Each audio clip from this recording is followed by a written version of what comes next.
कुरान मजीद ने तमाम इंसानों के बारे में ये बता दिया है कि जब वो इस दुनिया से रुखसत होते हैं तो मौत के वक्त फरिश्ते जब उनका इस्तकबाल करते हैं तो ये मालूम हो जाता है कि वो उनको मुजरिम की हैसियत से ले जा रहे हैं या अल्लाह के एक फर्मा बरदार बंदे की हैसियत से ले जा रहे हैं। मौत के वक्त के बहुत से मुकालमे कुरान में है कि फरिश्ते ये कहते हैं, ये सवाल करते हैं, ये जवाब देते हैं।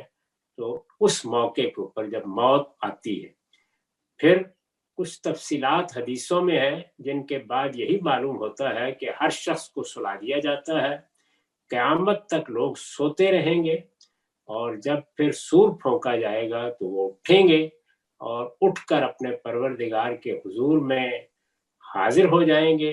वहाँ उनके हिसाब किताब के लिए मीज़ान लगेगी। जब सब हिसाब किताब हो जाएगा तो उसके मुताबिक उनके अमाल नामे उनको दिए जाएंगे और फिर अल्लाह ताला का फैसला सादिर हो जाएगा।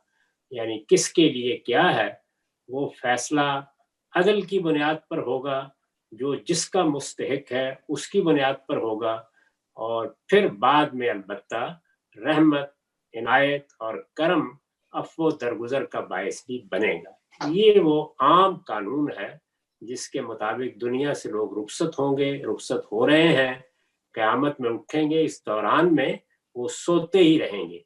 इसी को बयान किया गया है कि जब वो उठेंगे तो ये कहेंगे कि मम बास मिन मरकदिना, ये हमको हमारे ख्वाबगाहों से किसने उठा दिया, तो सोए हुए होंगे। ये तो अमूमी कानून है। इसमें दो चीज़ें खुसूस में है और वो दोनों कुरान में बयान हुई हैं।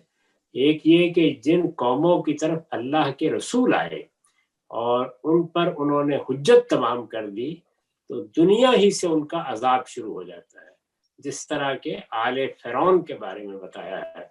यानी वो जैसे ही दुनिया से रुखसत होते हैं तो पहले भी उन पर अल्लाह का अजाब आया, उसी ने उनको दुनिया से रुखसत किया। रुखसत होने के बाद भी फरिश्ते उनका इस्तकबाल एक मुजरिम की हैसियत से करते हैं। उसके बाद अल्लाह ताला ने ये बताया है और बहुत वज़ाहत से बताया है कि इस तरह के मुजरिमों के लिए सुबह शाम उनका ठिकाना उनको दिखाया जाता रहता है, दिखाया जाता है। यानी जिस तरह हम सोते हुए ख्वाब देखते हैं और बुरे ख्वाब भी देखते हैं और अच्छे ख्वाब भी देखते हैं, तो उनको ये मुशाहिदा कराया जाता रहता है। वो अबू जहल हों, वो अबू लहब हों, वो फ़िरौन हों, जिन कौमों की तरफ अल्लाह के रसूल आए और उन कौमों में से कुछ लोगों ने अपनी कुव्वत और ताकत के बल पर उनका इनकार कर दिया, बल्कि उनके दुश्मन बनकर खड़े हो गए। तो इन अल्लाह के दुश्मनों के लिए दुनिया में सज़ा, इनके लिए बरज़ख में भी सज़ा मौत के बाद। और फिर अल्लाह ताला ने कुरान में फरमाया है कि जब क़यामत में उठेंगे तो फिर उनको जहन्नम का ईंधन बनने के लिए उसमें डाल दिया जाएगा। तो ये एक अलग कैटेगरी है बिल्कुल। दूसरे वो लोग हैं कि जिन्होंने अल्लाह के पैगंबरों का साथ दिया, उनके बाद नेकी और खैर में इतना आगे बढ़े कि गोया अपनी जान तक कुर्बान करने के लिए अल्लाह की राह में तैयार हो गए।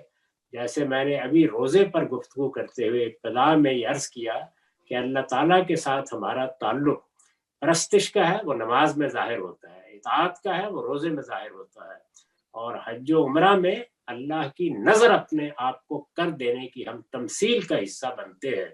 तो असल इबादत या आखिरी इबादत क्या है?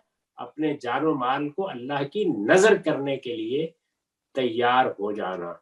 तो ये जो आखिरी इबादत है या आखिरी दर्जे में अल्लाह का मामला है, जो लोग ज़िंदगी में यहाँ तक पहुँच गए, यानी उन्होंने अमलन भी जब मौका आया तो अपनी जान माल अल्लाह की नज़र कर देने का हौसला किया और आगे बढ़े, उनके बारे में भी ये बता दिया गया है कि उनको जब दुनिया से रुखसत होने का मौका आता है तो फरिश्ते उनका इस्तकबाल करते हैं और फिर उनको भी इसी तरीके से अल्लाह ताला की रहमतें, इनायतें हासिल होती हैं।